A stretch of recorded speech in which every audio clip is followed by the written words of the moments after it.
Sans catégorie, l'esthétique serait une description informe, historique et relativiste de ce qui fut considéré comme beauté çà et là dans diverses sociétés ou divers styles. L'unité caractéristique qui en ressortirait se changerait inévitablement en parodie et se briserait devant n'importe quel exemple concret. L'universalité fatale du concept de beau n'est cependant pas contingente. Le passage au primat de la forme codifiée par le beau se réduit déjà au formalisme, à la conformité de l'objet esthétique avec les déterminations subjectives les plus générales, dont souffre ensuite le concept de beau. Il n'y a pas à opposer au beau formel une nature matérielle. Le principe doit être compris comme un devenu dans sa dynamique et par là selon son contenu. L'image du beau, en tant qu'image de l'un et du distinct, apparaît avec l'émancipation de la peur devant la totalité écrasante et l'opacité de la nature. Cette terreur devant la nature est sauvée par le beau, qui l'intègre en vertu de son imperméabilité vis-à-vis de l'existant immédiat et en établissant une zone d'inaccessible. Les œuvres deviennent belles en vertu de leur opposition à l'existence pure, de ce à quoi il s'appliquait l'esprit dans son élaboration de formes esthétiques, ne laissa passer que ce qui lui ressemble, ce qu'il concevait ou ce à quoi il espérait se faire semblable. Ce processus était un processus de formalisation. C'est pourquoi la beauté fut, d'après sa tendance historique, quelque chose de formel. La réduction de l'horrible opérée par la beauté, dont elle est issue et qu'elle dépasse, et qu'elle maintient pareillement hors du domaine sacré, à quelque chose d'impuissant face à l'horrible. L'horrible se retranche à l'extérieur comme l'ennemi devant les remparts de la ville assiégée et la réduit par la famine.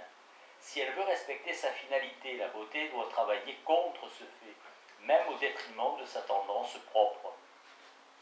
L'histoire de l'esprit grec, telle que l'a perçue Nietzsche, est inoubliable parce qu'elle expose et représente en soi-même le processus existant entre le mythe et le génie. Les géants antiques allongés dans l'un des temples d'Agrigente sont aussi peu des rudiments que les démons de la comédie attique. La forme en a besoin pour ne pas succomber au mythe qui se prolonge en elle, pour autant qu'elle se ferme purement et simplement à lui. Dans tout art ultérieur, qui est plus qu'une croisière sans fret, ce moment se maintient et se transforme. Déjà chez Euripide, dans les tragédies duquel l'horreur des violences mythiques se porte sur les divinités olympiennes purifiées, associées à la beauté, qu'on accuse désormais d'être elles-mêmes des démons. C'est de la peur qu'ils inspiraient que la philosophie épicurienne voulut ensuite guérir la conscience. Mais puisque les images de la nature effrayante et du corps imimétiquement dès l'origine ces figures démoniaques, les figures archaïques grossières, les monstres et les centaures ont déjà une ressemblance avec l'homme. Dans les œuvres bâtardes, la raison organisatrice règne déjà en maître. L'histoire naturelle n'a pas permis que de telles choses survivent. Elles sont effrayantes parce qu'elles rappellent la fragilité de l'identité humaine, mais d'une manière non chaotique, car menace et ordre y sont l'un et l'autre mêlés. Dans les rythmes répétitifs de la musique primitive, le menaçant émane du principe même d'ordre. Dans ce principe est impliquée l'antithèse de l'archaïque, le jeu de force du beau contenu dans un tel principe. Le saut qualitatif de l'art est une transition minime. C'est en vertu de cette dialectique que l'image du beau se métamorphose dans le mouvement d'ensemble de l'Aufklärung. Le principe de formalisation du beau fut un instant d'équilibre progressivement détruit par le rapport au dissemblable que l'identité du beau éloigne en vain d'elle. La beauté elle-même exprime l'effrayant comme la contrainte qui émane de la forme. La notion d'éblouissant exprime cette expérience. L'irrésistibilité du beau, sublimée par le sexe, atteint les plus hautes œuvres d'art et est exercée par leur pureté, leur distance vis-à-vis de la matérialité et de l'effet. Cette contrainte devient contenue. Ce qui assujettit l'expression, le caractère formel de la beauté, avec toute l'ambivalence du triomphe, se transforme en expression dans laquelle l'aspect menaçant de la domination de la nature se marie avec le désir de ce qui est maîtrisé et qui s'illumine sous l'effet de cette domination. Mais c'est l'expression de la souffrance provoquée par l'asservissement et de son point de fuite, la mort. L'affinité de toute beauté avec la mort a sa place dans l'idée de la forme pure que l'art impose à la diversité du vivant qui s'éteint en lui. Dans la beauté non troublée, ce qui résiste en elle serait totalement apaisé, et une telle réconciliation esthétique est mortelle pour ce qui est extra-esthétique. C'est l'affliction de l'art. Il n'accomplit pas réellement la réconciliation pour le prix d'une réconciliation réelle. La dernière chose que l'art puisse faire, c'est se plaindre du sacrifice qu'il offre et qu'il est lui-même dans son impuissance. Le beau ne parle pas seulement comme la Valkyrie de Wagner à Sigmund, en tant que messager de la mort, mais il lui ressemble en soi comme processus. La voie vers l'intégration de l'œuvre d'art, qui ne fait qu'un avec son autonomie, est la mort des moments dans la totalité. Ceux qui, dans l'œuvre d'art, est dépassement et l'entraînent à expulser sa propre particularité, cherchent son propre déclin et la totalité de l'œuvre et sa substance. Si l'idée des œuvres d'art n'existe que dans la vie éternelle, c'est seulement lorsque ces œuvres d'art anéantissent le vivant dans leur sphère. Cela aussi se communique à leur expression. Elle est expression du déclin de la totalité, tout comme la totalité parle du déclin de l'expression.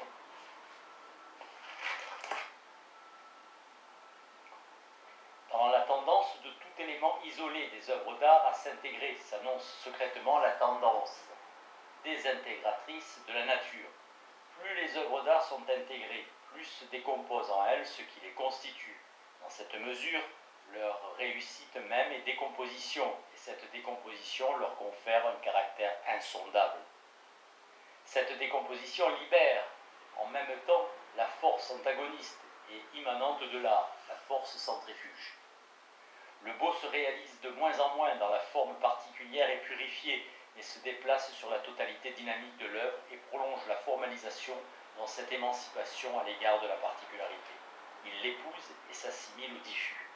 En brisant dans l'image du beau le cycle de la faute et de l'expiation qui se produit virtuellement dans l'art et auquel elle participe, l'interaction met en évidence l'aspect d'un état situé au-delà du mythe. Elle transfère ce cycle dans l'imago qui le réfléchit et par là le transcende. La fidélité à l'image du beau provoque une idiosyncrasie contre cette image même. Elle exige la tension et contrarie finalement son équilibre. La perte de tension est la plus grave objection contre une grande partie de l'art contemporain, autrement dit, une indifférence dans les rapports des parties au tout. Dans ce cas, la tension de soi postulée abstraitement serait faible et artisanale. Le concept de tension s'applique toujours au tendu, à la forme et à son autre, représenté dans l'œuvre par les particularités. Mais s'il advient que le beau équilibre de tension soit transféré à la totalité, il est alors entraîné dans son tourbillon. Car celle-ci, le rapport des parties au tout, exige un moment de substantialité des parties, ou le suppose, et à vrai dire beaucoup plus que ne le fit jamais l'art ancien dans lequel la tension subsistait d'une manière beaucoup plus latente, sous les idiomes établis. C'est parce que la totalité absorbe finalement la tension et s'adapte à l'idéologie que l'équilibre lui-même est rompu. C'est la crise du beau et celle de l'art. C'est bien vers cela que convergent les efforts des 20 dernières années.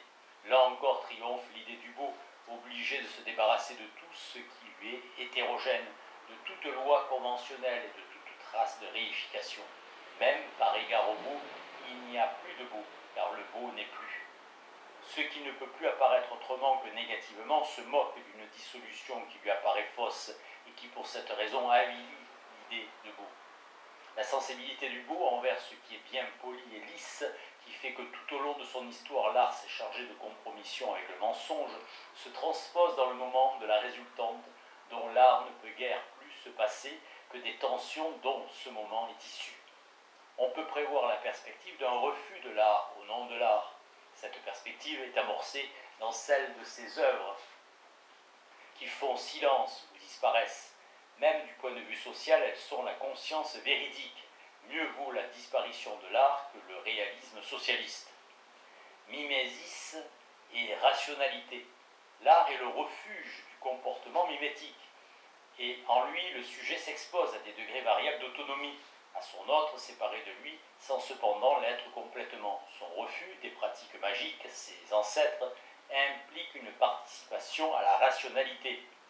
Le fait que, en tant que mimétique, l'art soit possible au sein de la rationalité et se serve de ses moyens est une réaction à la médiocre irrationalité du monde, rationnel en tant qu'administré. Car la fin de toute rationalité, à ensemble des moyens qui dominent la nature, est quelque chose qui n'est alors plus moyen, c'est-à-dire quelque chose de non rationnel.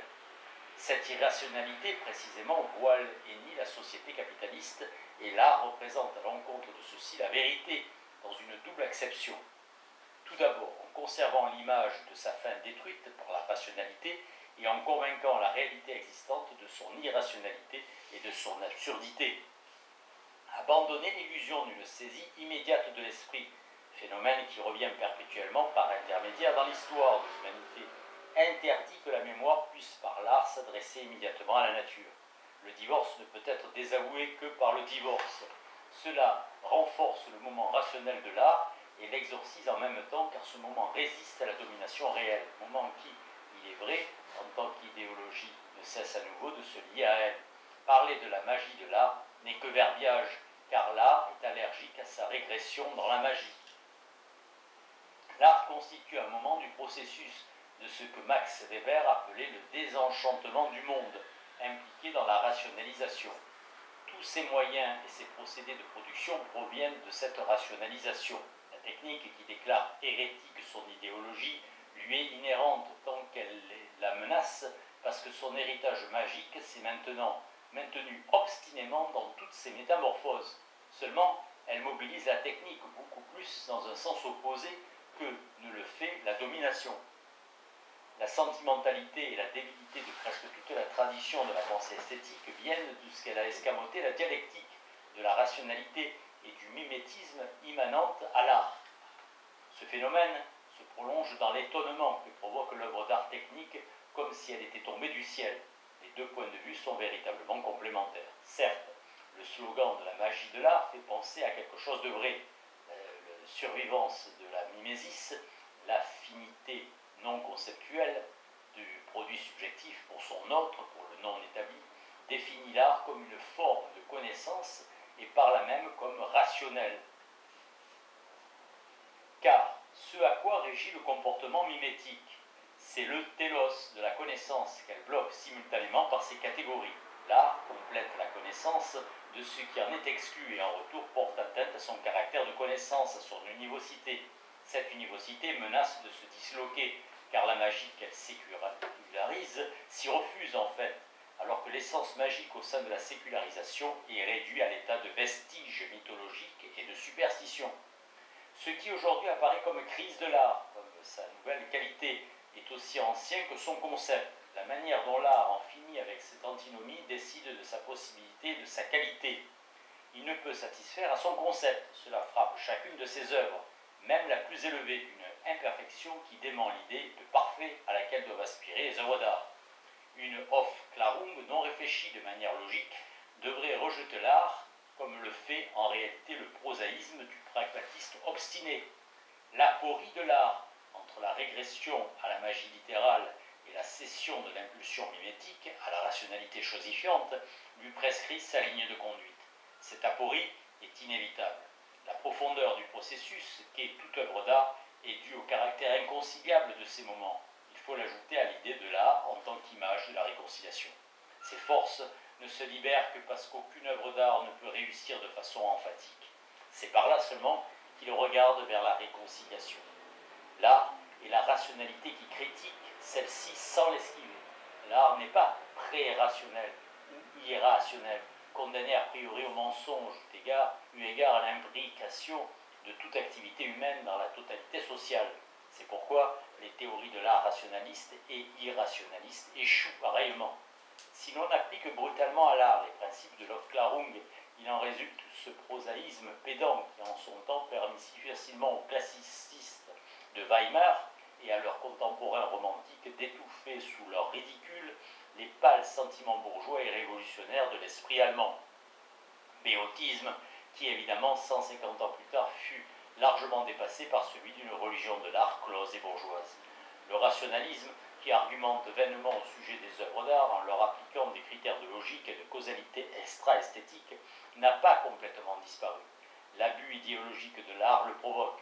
Qu'un attardé du roman réaliste objecte à un vers d'Eichendorff que ce ne sont pas les nuages qui peuvent être comparés aux rêves, mais tout au plus les rêves nuages, la phrase « les nuages passent comme des rêves lourds » est alors préservée dans son domaine d'une telle exactitude mesquine là où la nature se métamorphose en une métaphore éloquente de quelque chose d'intérieur. Celui qui nie la force expressive de cette phrase, prototype de la poésie sentimentale au sens fort, trébuche et tombe dans les faux jours de l'œuvre au lieu de s'y mouvoir, en cherchant à réaliser après coup, par tâtonnement, la valeur des termes et celle de leur constellation. La rationalité dans l'œuvre d'art, c'est le moment organisateur qui fonde l'unité, non pas sans relation avec la rationalité agissant à l'extérieur, mais sans lui emprunter son agencement catégoriel. Dans cette mesure, les aspects irrationnels de l'œuvre établie selon le critère de cet ordre catégoriel ne sont pas des symptômes d'esprit irrationnel et jamais symptômes d'un tel état d'esprit chez le spectateur.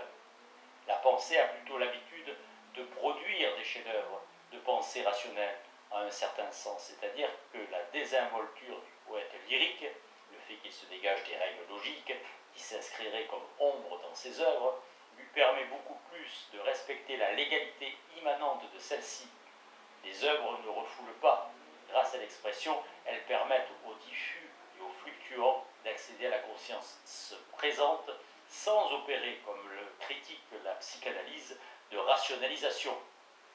Taxé d'irrationalisme l'art irrationnel, c'est-à-dire celui qui se moque des règles de la raison lorsque celle-ci vise la praxis, traduit à sa manière autant d'idéologie que l'irrationalité de la doctrine officielle de l'art. Cela convient parfaitement bien, théoriquement et selon les besoins, aux appareils idéologiques de toute obédience, des tendances comme celles de l'expressionnisme et du surréalisme, dont les aspects irrationnels provoquèrent la surprise, luttèrent contre la violence, l'autorité et l'obscurantisme. Le fait que dans le fascisme, qui considère toute intelligence comme moyen en vue d'une fin, et qui pour cette raison dévora tout, convergèrent des courants allemands expressionnistes et nourris de surréalisme en France, est insignifiant au regard de l'idée objective de ces mouvements, et il est intentionnellement exagéré par l'esthétique des disciples de Zhdanov à des fins d'agitation. Manifester l'irrationnel grâce à l'art, irrationalité de l'ordre et irrationalité de l'âme, le former et en un sens en faire quelque chose de rationnel ou prêcher l'irrationalité, comme cela se passe presque toujours avec le rationalisme des moyens esthétiques dans des relations superficielles difficilement commensurables, sont deux choses différentes. Benjamin, dans sa théorie de l'œuvre d'art à l'époque de sa reproductibilité technique, n'a pas suffisamment tenu compte de cette distinction. L'antithèse élémentaire qu'il établit entre l'œuvre oratique et l'œuvre reproduite massivement, qui du fait de son caractère abrupt néglige la dialectique qu'entretiennent ces deux types, devient la proie d'une conception de l'œuvre d'art, qui prend la photographie pour exemple, et qui n'est pas moins barbare que la conception de l'artiste comme créateur. D'ailleurs, originellement, dans sa petite histoire de la photographie, Benjamin n'a jamais fait part d'une antithèse aussi non dialectique qu'il le fait 5 ans plus tard dans son essai sur la reproduction de masse, alors que cet essai accepte littéralement la définition de l'aura telle qu'elle est définie dans l'ouvrage précédent. L'ouvrage sur la photographie célèbre l'aura des premières photographies, aura qu'elle n'avait perdue que par la critique de leur exploitation commerciale par Atget. Cette dernière conception cernerait la réalité de plus près que la simplification qui permet ensuite au travail de reproduction d'acquérir son immense succès populaire. Au travers des failles considérables de cette conception qui convient à l'imitation, se glisse le moment opposé aux relations culturelles, moment de ce pourquoi Benjamin introduisit la notion d'aura, moment de rejet critique à l'égard de la surface idéologique de l'existence. La condamnation de l'aura se reporte aisément sur l'art qualitativement moderne, c'est-à-dire sur celui qui s'éloigne de la logique des choses coutumières et englobe les produits de la culture de masse dans lesquels se cache le profit et dont il porte la trace, même dans les pays qu'on prétend être socialistes. Il est exact que Brecht a placé la musique du type song au-dessus de l'atonalité et du dodécaphonisme qu'il accusait d'être romantique et expressif. Si l'on adopte ces points de vue, on attribue sans embâche au fascisme les courants prétendus et rationnels de l'esprit, sans moyen de protestation contre la réification bourgeoise, protestation par laquelle ils poursuivent leur provocation. En accord avec la politique du bloc de l'Est, on est aveugle à l'égard de l'Aufklärung comme tromperie de masse. Les procédure technique désenchantée qui s'attache aux apparitions au fur et à mesure que celles-ci se présentent, ne conviennent que par trop à leur transfiguration. Le défaut de la grande théorie de la reproduction de Benjamin est que ces catégories bipolaires ne permettent pas de distinguer entre la conception d'un art débarrassé jusque dans son fondement de l'idéologie et l'abus de la rationalité esthétique pour l'exploitation et la domination des masses. L'alternative n'est qu'à peine effleurée. Benjamin utilise le concept de montage comme étant le seul moment dépassant le rationalisme de l'appareil photographique, concept qui eut son apogée au sein du surréalisme et fut rapidement atténué dans le film. Mais le montage dispose des éléments de la réalité du solide bon sens humain, soit pour leur imposer une orientation différente, soit pour réveiller, dans les meilleurs cas, leur langage latent. Cependant, ce montage est impuissant dans la mesure où il ne fait pas éclater les éléments eux-mêmes. On pourrait même lui reprocher un reste d'irrationalisme complaisant, adaptation aux matériaux qui est fournie à l'œuvre, de l'extérieur prêt à l'entrée.